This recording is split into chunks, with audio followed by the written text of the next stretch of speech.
Buenos días. Hoy tenemos con nosotros a Irene Schneider. Ella es experta en radiación espacial, sí. Y hizo la tesis en la Universidad de Pensilvania con el doctor Castings sobre los aspectos astrobiológicos de la evolución en Marte y la perspectiva frente a la radiación y la habitabilidad. Y ha creado la empresa Irene Space Enterprises, relacionada con la protección frente a la radiación para las misiones espaciales. ¿Lo quieres? Bueno, si no os importa doy la charla en inglés porque si no tuviera que traducirla todo al español, como todos habláis inglés aquí, pues me dijeron que no había problema. So thank you very much, first of all, for having me here. Today I want to introduce a new philosophical approach for the search of life on other planets, and I call that new comparative planetology. My talk today is in honor of the chapter that I was told to take out from my thesis, or otherwise I wouldn't pass my dissertation. In that chapter I made the prediction that there is life, possibly complex, on the surface of Mars today. It was pretty provocative. I will start introducing a little bit of why I feel this way and the science of the search of life in other planets is called astrobiology. Why is that? And is it really so? I will talk a little bit about geocentrism, 16th century theory, which I believe is still at the center of astrobiology today. Then I will go on to start redefining planetary habitable environments and what I call relativistic astrobiology and new comparative planetology. With that, we can start defining some new parameters for the search of life on other planets in what I call planetary phase spaces. And this comes with some implications for astrobiology. And this is what I'm really, really excited about. And then I will have some conclusions.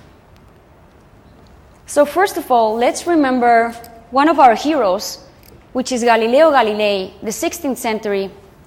As you all know, he was probably the father of astrobiology, as we know, and he lived in a world where the dominant theory in Europe was geocentrism. This theory was deeply rooted in some of the theories that are taken literally from the Bible. But then he stated that there are other worlds and they are possibly inhabited. For these and other statements, he did get burned live at the stake. So I say, thank God, nowadays we just get a thesis axed and nothing else. I think we have advanced some. Let's fast forward to the 21st century. In the 21st century, 20th century and 21st century, we still see what I believe is called an astrobiological geocentrism.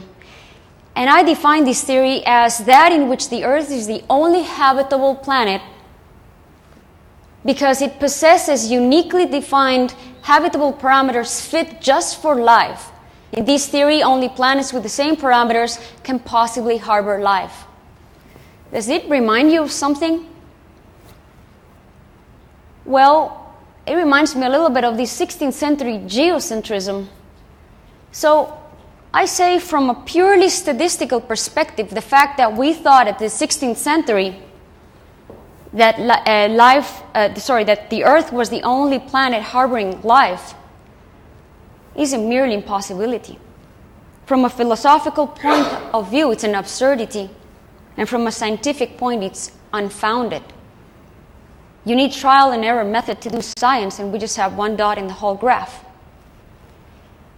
Today, in the 21st century, we still see a mild derivation of this theory where the only accepted possibility for life is microbial life on other planets and only within the Earth-centered defined habitable zone.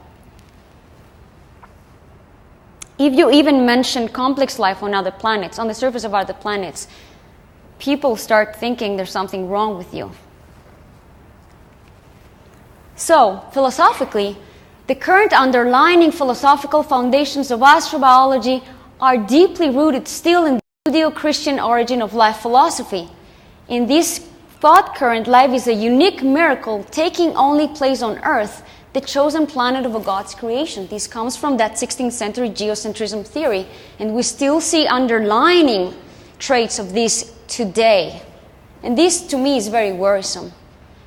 So, in my opinion, independently of the existence or not of a God and its consequences, this theory is scientifically unfounded. However, it has underlined philosophical currents for the past 2,000 years, severely hindering scientific advancement in the field of astrobiology still nowadays. So let me give you an example. I ask you, have we even truly evolved away from 16th century geocentrism and scientific heresy? Let's see. $1 billion victim of astrobiological geocentrism, in my view and in many people's view, are the Viking experiments. As you very well know, in 1976, the Viking missions landed on planet Mars with the primary goal of detecting life. Or not? Well, let's see. The Viking experiments were set to return negative results, so they said no life has been detected on Mars. However, in fact, the results were ambiguous according to the expected results.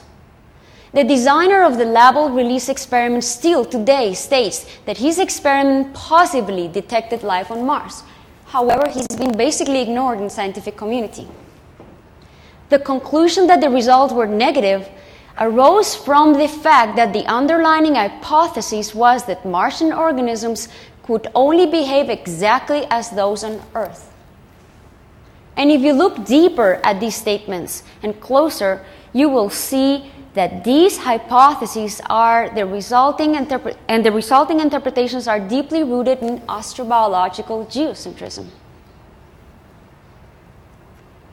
So this is really cool because this year, a recent study by some researchers from I can't remember the university, but this research has been published in the International Journal of Aeronautical and Space Sciences, have re-evaluated the raw data from the Viking experiments, particularly from the gas release experiments.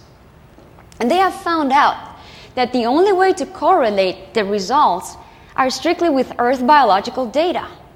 And that's interesting. And furthermore, they found that some of their results can only correlate with Martian day-night cycles, which are really just thinkable as of circadian rhythms of a Martian life form. Now, how interesting is that? You needed independent thinking to re-look at these experiments and these data, the raw data, to come to these conclusions. All right.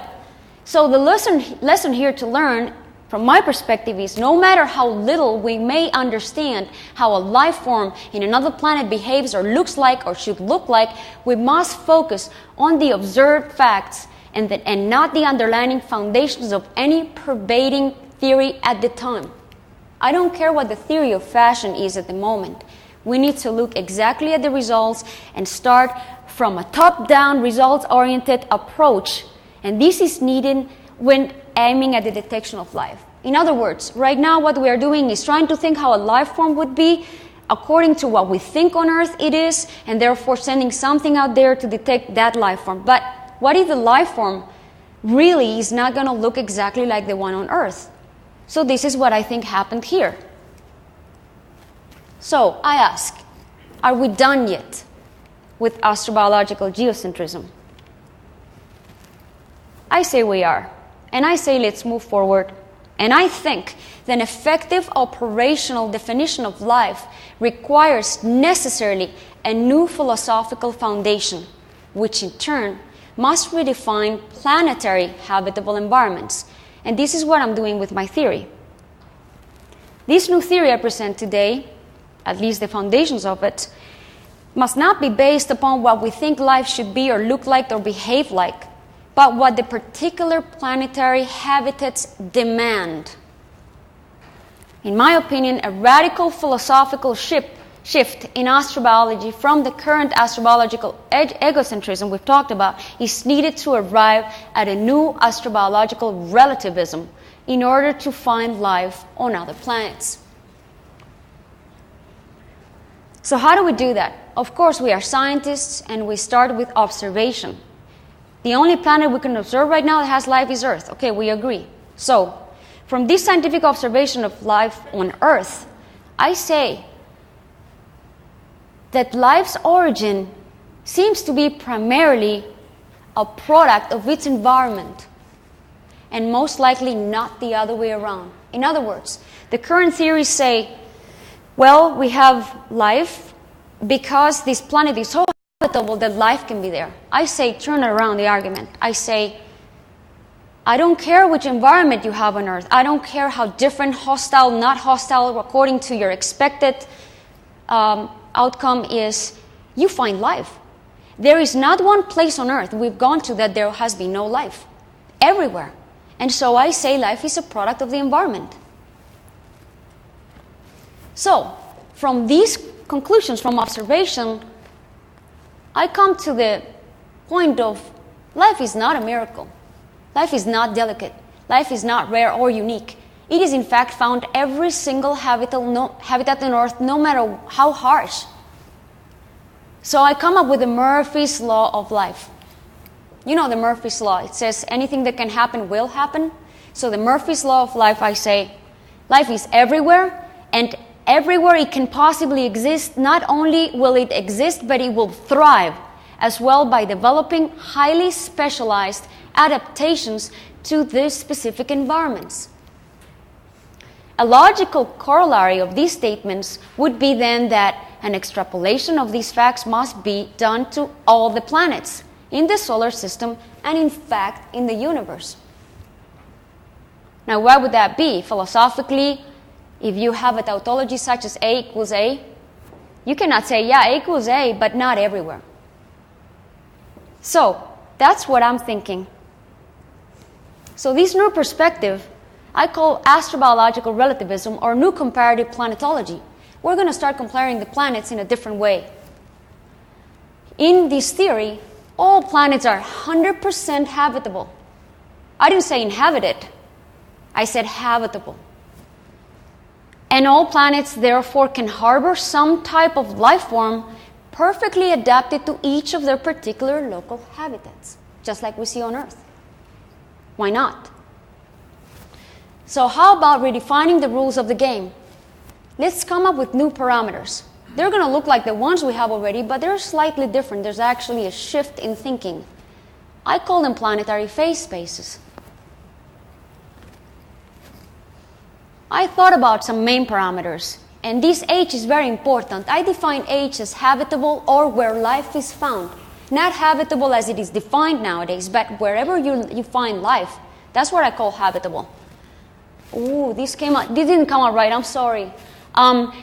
This is a T for temperature, and it says surface or habitable, and it says average. So these are some of the parameters. I go from temperature, pressure, radiation, from high ionizing radiation, I go through ultraviolet radiation, and then I talk about the gradients of each of these parameters.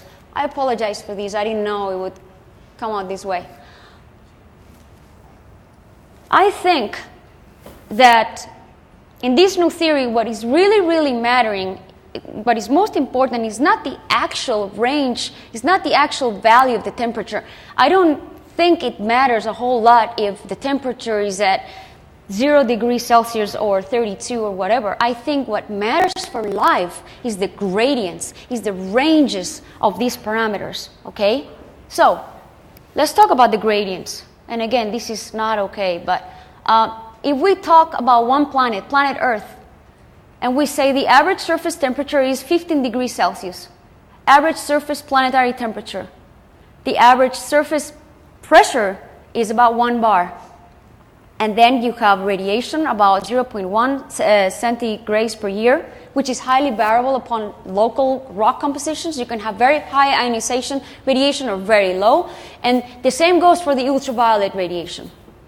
If we talk about the gradients and we take, for example, the minimum surface temperature, which has been found as minus 89 Celsius in Antarctica and Vostok Russian research station, and you go to the maximum surface of plus 58. But this is all the surface of the planet. However, how did I define previously the parameter H as habitable? Wherever life is found. And where do we find life on Earth? We find it all the way from down at the bottom of the Mariana Trench, all the way up to 6,000 feet, almost in the Mount Everest. So H is now defining much more habitable zone than just the surface. So what do I take? The gradient of the global planet, which in this case, if we go to minus 89 in Antarctica, where life has been found, to 350 degrees Celsius from the hydrothermal vent ecosystems, we get a gradient of 261 degrees. That is a span in temperature of 261 degrees. That's Earth. If I'm an alien and I come to the solar system and I want to define each of the planets to see if I find life, this is how we think. And I would say this planet has these gradients. All right. And in those gradients, life has managed to not only exist but thrive. Oh, this is okay. Same thing. We go to Mars now. We take Mars, and of course in Mars we haven't measured a whole lot of differences because we haven't measured anything. We just found a couple of temperatures from the Viking sites, and then we found a couple of orbiting temperatures, so it's a lot of simulations and a lot of very few recorded measurements. But from what we have that from 3 measurements, Mars, Pathfinder, Viking sites, and this one is, I'm not sure, I can't even read. Anyhow, there are 3 measurements till today of temperatures. All of them, if we get their gradients, they all average about 100 degrees span of temperature on the surface of Mars. We haven't gone down to Hellas Basin, for example. We don't know what the temperature is there, but let's think for now these numbers. We go to the pressure. We know that the Viking landers give a gradient of about from 6.8 millibars to 10.8. That's not a whole lot. That's about 4 millibars. Okay. From the radiation, this is coming from my thesis anyhow, we have some gradients from the radiation and the UV radiation, and they're actually quite low. They're not very high. So, the implications of this new perspective of thinking about life is that if we compare the first 2 planets we know the best in our solar system, Earth versus Mars, we see immediately that just for the temperature gradient, we have more than 2.5 times doubling the gradient from Mars. On Mars, we just see 100, and on Earth, we see 261. And then if we go to pressure, we find the same thing. On Earth, we have from 0.5 at 6,000 meters, where life has been found at the highest altitude, all the way to the bottom of the Mariana Trench, we see 1,000, a gradient of 1,000 bar, which means you can vary 1,000 times, you still find life. And the same for each of the other parameters. So, according to this new way of thinking, actually the Earth is way more of a hostile environment than is Mars. And this really got me thinking, because if on Earth life has evolved to be able to fit every single niche with all these huge gradients, why not on Mars? And I got to think about as well streamophiles. We talk about streamophiles, but in fact most of them are just ordinary streamophiles. Why? Because they are truly nothing else but Earth's indigenous life forms that have been found where they were previously not thought they could be found. But in fact, they're the same as the others in terms of what gradients they could withstand, right? But there's a very few of them that can truly withstand a very wide range of gradients. For example, the tardigrades. These, I call them true streamophiles, and I define them as a life form which is able to withstand super gradients in the environmental or habitability parameters. I found that these animals, which are the smallest animals found on Earth, can withstand every single environmental gradient and parameter that you can imagine. This little animal right here, the largest size of a male, by the way, they sexually reproduce, which is unbelievable. It's only 1.5 millimeters. And I'm trying to play the movie, but won't play. How do I play the movie? Well, es que no, I don't see the little, I don't see the cursor. La cosita.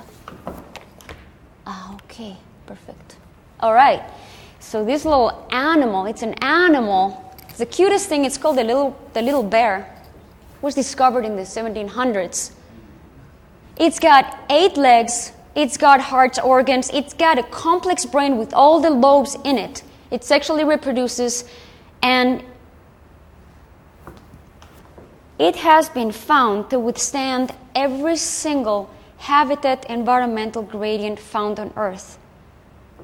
The temperature, it can go from 151 Celsius to minus 200 Celsius, almost at the absolute zero. It has a gradient of 351 degrees that we can withstand. It can withstand the vacuum, solar radiation, UV radiation. It can withstand 6,000 times sea level pressure, or about 6 times of Mariana Trench pressures.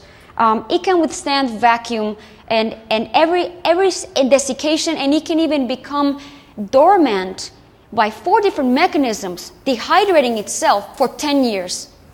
I mean, this is a miraculous animal, and this to me is a true extremophile.